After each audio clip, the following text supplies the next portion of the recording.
तो नमस्कार दोस्तों, स्वागत है एक बार फिर से आप सभी लोगों का हमारे इस YouTube चैनल मास्टर जी पे। तो दोस्तों, आज की ये वीडियो है हमारे इस चैनल पे चलाई जाने वाली सवाल जवाब सीरीज की 47वीं Q&A वीडियो। इस वीडियो में मैं देने वाला हूं आप लोगों के द्वारा पूछे गए उन सभी सवालों के सही जवाब, जो सवाल आप लोगों ने हमसे हमारी इस पिछली Q&A वीडियो में #मास्टर जी लगाकर पूछे थे। तो अगर आपके मन में भी भारतीय सिक्के और नोटों से जुड़ा हुआ कोई ऐसा ही सवाल हो तो आप भी अपने उस सवाल को नीचे कमेंट बॉक्स में जाकर हमसे पूछ सकते हैं। तो चलिए बिना कोई टाइम वेस्ट किए शुरू करते हैं आज के सवालों का सिलसिला।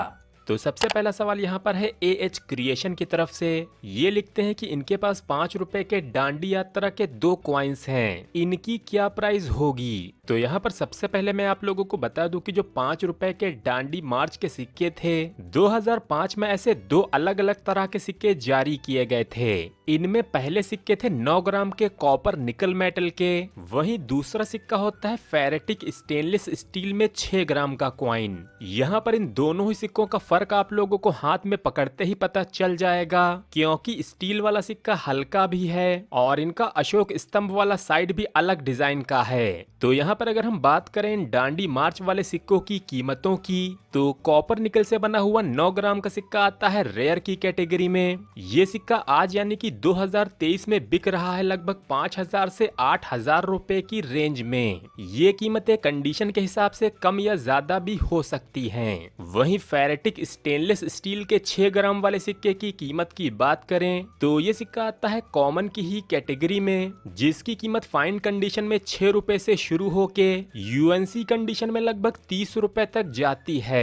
वहीं इन सिक्कों में कुछ म्यूल वेराइटीज भी देखने को मिलती हैं, जिनकी बात हम करेंगे किसी अगली वीडियो में। यहाँ पर अगला सवाल है योगेश सुरवे जी का। ये लिखते हैं कि मेरे पास 1818 का श्री राम जी का कॉइन है, लेकिन इसमें कोई मैजिक पावर नहीं है, तो ये इस सिक्के की जानकारी चाहते हैं। तो यहाँ पर मैं आप सभी लोगों को पहले भी अपनी कई वीडियो में ये जानकारी दे चुका हूँ कि इस तरह के 1818, 1717, 1616, 1839 या फिर 1939 के वो सिक्के जिनके पीछे किसी भगवान का चित्र हो या उस पे वन आना ईस्ट इंडिया कंपनी लिखा हो, ऐसे सभी सिक्के कहलाते हैं फेक सिक्के या फिर टेम्पल टोकेंस। इस तरह के सिक्कों को ही काफी सारे फ्रॉड लोग राइस पुलर के नाम से भी बेचते हैं, जिसमें कुछ फेक मैजिक टेस्ट दिखाए जाते हैं। हालांकि इस तरह के सिक्कों का न्यूमिस्मैटिक फील्ड से कोई भी लेना देना नहीं होता है। इस तरह के टेम्पल टोकन्स आप लोगों को मंदिरों के बाहर बिकते हुए दिख जाएंगे, जिनको वो लोग भी लगभग 10 रुपए से 100 रुपए के बीच में ही बेचते हैं, और इनकी कीमतें लाखों और करोड़ों में तो बिल्कुल भी नहीं होती हैं। तो अगला सवाल यहाँ पर है इंडियन कॉइन्स कलेक्टर चैनल की तरफ से।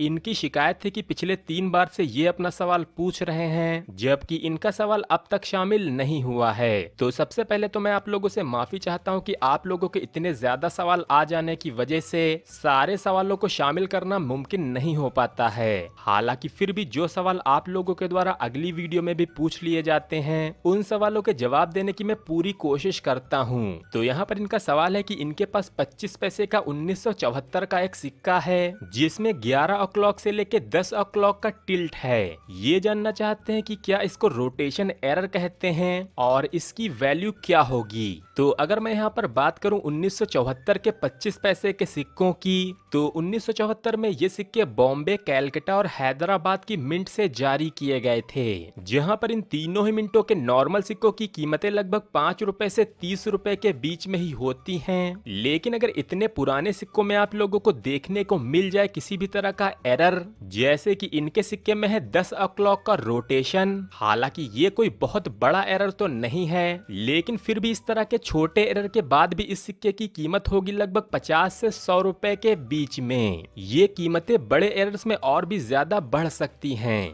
अगला सवाल मैं ले रहा हूं अपनी ईमेल आईडी से, जहां पर मुझे पिक्चर सहित सवाल भेजा गया है आशीष जैन जी की तरफ से।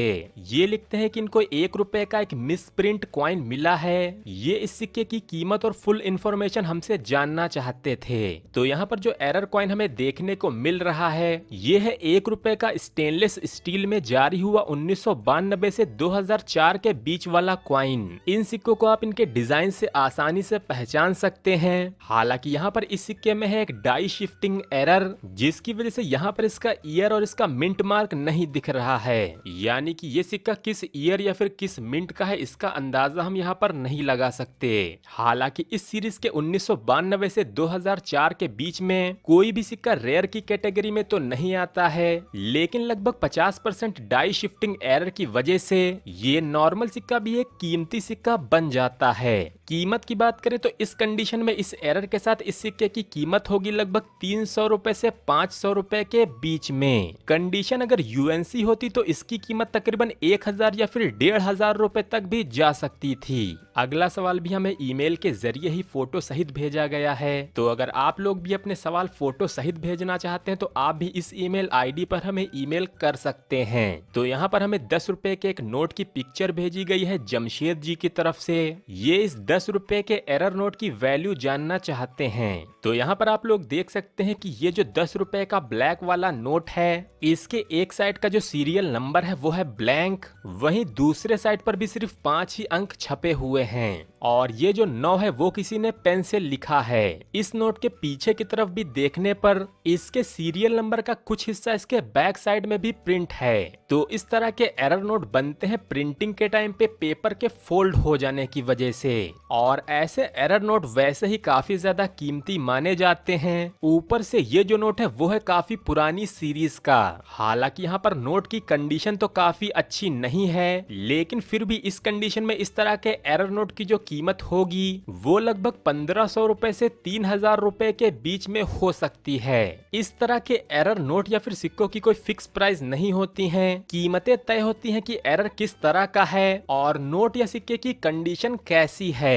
अगला जो सवाल है वो हमें मिला है यूट्यूब चैनल की तरफ से जिसका नाम है न्यू सॉन्ग्स फॉर यू। ये जानना चाहते हैं 100 रुपए के डायमंड इशू नोट के बारे में, जिसके गवर्नर है LK झा और इनके नोट के सीरियल नंबर के शुरू में ही 786 अंक है। ये जानना चाहते हैं इस नोट का क्या प्राइस होगा। तो सबसे पहले मैं आप लोगों को बता दूं कि जो 100 रुपए के डायमंड इशू वाले नोट होते हैं, जिनका सामने का डिजाइन कुछ इस तरह का होता है, वहीं इसके बैक साइड में आप लोगों को देखने को मिलता है हीराकुंड डैम का चित्र। इन नोटों में देखने को मिलते हैं 2 अलग अलग सिग्नेचर, जिसमें पहले होते हैं PC भट्टाचार्य जी, वहीं दूसरे होते हैं LK झा जी के सिग्नेचर वाले सेम नोट। इन दोनों नोटों की साधारण सीरियल नंबर में जो कीमत है वो फाइन कंडीशन में शुरू होती है लगभग 500 रुपए से, और यूएनसी कंडीशन में ये कीमत जाती है तकरीबन 2000 रुपए तक। लेकिन वहीं अगर इस तरह के नोट में होता एंड में 786, तो पुराने इशू में एंडिंग 786 वाले नोटों की वजह से इनकी कीमत काफी बढ़ जाती है, जिस वजह से ऐसा एक यूएनसी नोट बिक सकता था लगभग 3000 रुपए के भी ऊपर। लेकिन वहीं शुरुआत या फिर बीच में 786 की कीमत उतनी ज्यादा नहीं होती है, जिस वजह से इस तरह के नोट में अगर शुरुआत में 786 हो तो उस नोट की यूएनसी कंडीशन में कीमत लगभग 2200 रुपए से 2500 रुपए तक मानी जा सकती थी। हालांकि ये कीमतें पुराने इशू में 786 की वजह से बढ़ रही हैं। नए नोट में कहीं पर भी 786 एक बार होने पर कीमत 10-20 रुपए से ऊपर नहीं बढ़ेगी। और 786 वाले नोटों की ज्यादा जानकारी के लिए आप लोग मेरी ये वाली वीडियो भी देख सकते हैं। अगला सवाल है मोहम्मद रफीक जी का, जो कि हैदराबाद से हैं। ये लिखते हैं कि इनके पास 2003 का 2 रुपए का एक मुंबई मिंट का क्वाइन है।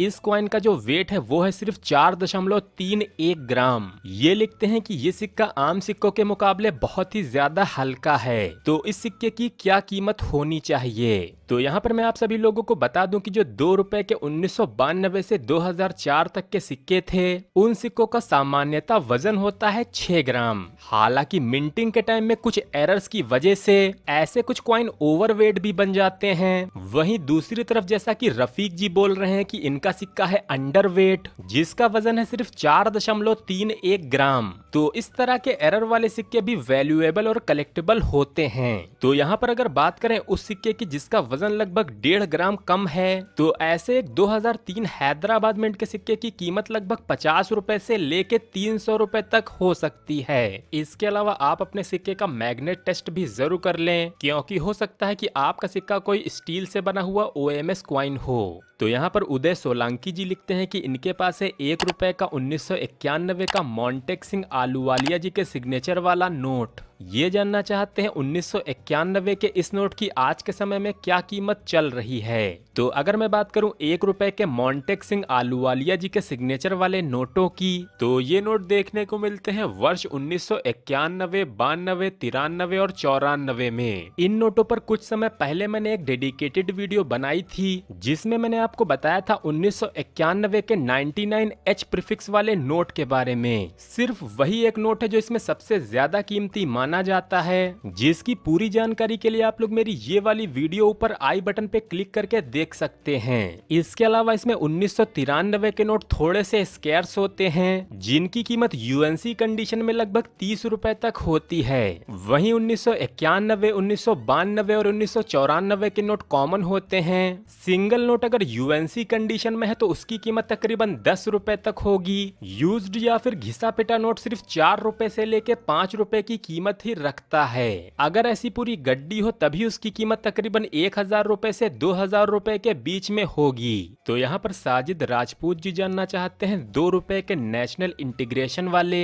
1999 के यू मिंट मार्क वाले सिक्के की कीमत। तो यहाँ पर अगर मैं बात करूँ 2 रुपए के नेशनल इंटीग्रेशन वाले 1999 के सिक्कों की, तो उस वर्ष में ये सिक्के जारी हुए थे 5 अलग अलग मिंटों से, जिनमें थी 4 भारतीय मिंट। वहीं जो 5वीं मिंट थी वो थी रॉयल मिंट लैंट्रिसेंट जो कि लंदन में स्थित है। लंदन की इस मिंट का जो मिंट मार्क होता है वो लगभग यू या फिर एक ताज जैसा लगता है। कीमत की बात करें तो 1999 के ऐसे सारे ही मिंटों के सिक्के कॉमन की ही कैटेगरी में आते हैं और यूएनसी कंडीशन में इस तरह के सिक्कों की ज्यादा से ज्यादा कीमत जा सकती है लगभग 10 से 15 रुपए तक। तो यहाँ पर अगला सवाल हमें आरव जैन ने भेजा है ईमेल के जरिए। ये लिखते हैं कि ये 2 रुपए के लैंड वाइटल रिसोर्स वाले सिक्के को क्वाइन बाजार एप्लीकेशन से खरीदना चाहते हैं, जहाँ पर इस सिक्के की कीमत फाइन कंडीशन में रखी गई है 2,15,000 रुपए। ये मुझसे जानना चाहते हैं कि क्या ये सिक्का ओरिजिनल है या फिर फेक, और क्या ये सिक्का इनको यहाँ से खरीदना चाहिए या फिर नहीं। तो सबसे पहले अगर यहाँ पर मैं बात करूँ इस सिक्के की जिसका थीम है लैंड वाइटल रिसोर्सेस, ये सिक्का 1992 में एक इवेंट के लिए ही बनाया गया था और ऐसा माना जाता है कि ऐसे सिर्फ 300 से 500 सिक्के ही कोलकाता मिंट के द्वारा जारी किए गए थे। ये सिक्के वैसे तो इस तरह के सेट्स में ही देखने को मिलते हैं, लेकिन इस तरह के कुछ सिक्के लोगों को आम चलन में भी मिल चुके हैं, जिसके बारे में मैंने पूरी डिटेल में ये वाली वीडियो भी अपने चैनल पे बनाई हुई है। तो अगर मैं बात करूं इस पिक्चर को देख के जो कि हमें आरव जैन ने क्वाइन बाजार एप्लीकेशन से स्क्रीनशॉट लेके भेजा है, तो पिक्चर देख के तो मुझे ये कॉइन ओरिजिनल ही लग रहा है, क्योंकि फेक सिक्के दिखने में कुछ इस तरह के होते हैं। इनकी पूरी जानकारी के लिए आप लोग मेरी ये वाली वीडियो जरूर देख लीजिएगा। हालांकि यहाँ पर सवाल है कि ये सिक्का इनको खरीदना चाहिए या फिर नहीं, तो मेरी रिकमेंडेशन है कि इस तरह के महंगे सिक्कों को आप लोग ग्रेडिंग के साथ ही खरीदें, क्योंकि इतना महंगा सिक्का अगर आपका नकली निकल गया तो आपको इसका काफी भारी नुकसान भी हो सकता है। इसके अलावा अगर यहाँ पर प्राइस की बात करें तो जो सिक्के एक्सट्रीमली रेयर होते हैं उनकी कोई फिक्स्ड प्राइस तो नहीं होती है। हालांकि ऐसा ही एक सिक्का मैंने रिसेंटली फेसबुक पर बिकता हुआ देखा है जिसकी कीमत रखी गई थी लगभग 1,80,000 रुपए। पर मेरी सलाह आप लोगों को यहाँ पर यही रहेगी कि इतने महंगे सिक्के आप लोग ऑनलाइन ना खरीदें और इनको ऑफलाइन किसी ट्रस्टेड ऑक्शन हाउस से ही खरीदें तो बेहतर होगा। तो आई होप आप लोगों को आज की ये वीडियो काफी पसंद आई होगी। तो अगर आपने अभी तक इस वीडियो को लाइक और शेयर नहीं किया है तो इसे एक लाइक करके अपने दोस्तों तक जरूर शेयर करें। साथ ही हमारे इस चैनल को सब्सक्राइब करके उस घंटी के बटन को भी ऑल पे सेलेक्ट जरूर कर लें ताकि आपको मिल सके हमारी आने वाली सारी वीडियो सबसे पहले। तो मिलते हैं ऐसी किसी अगली इंटरेस्टिंग वीडियो में, और आप सभी लोगों का इस वीडियो को पूरा अंत तक देखने के लिए बहुत बहुत धन्यवाद।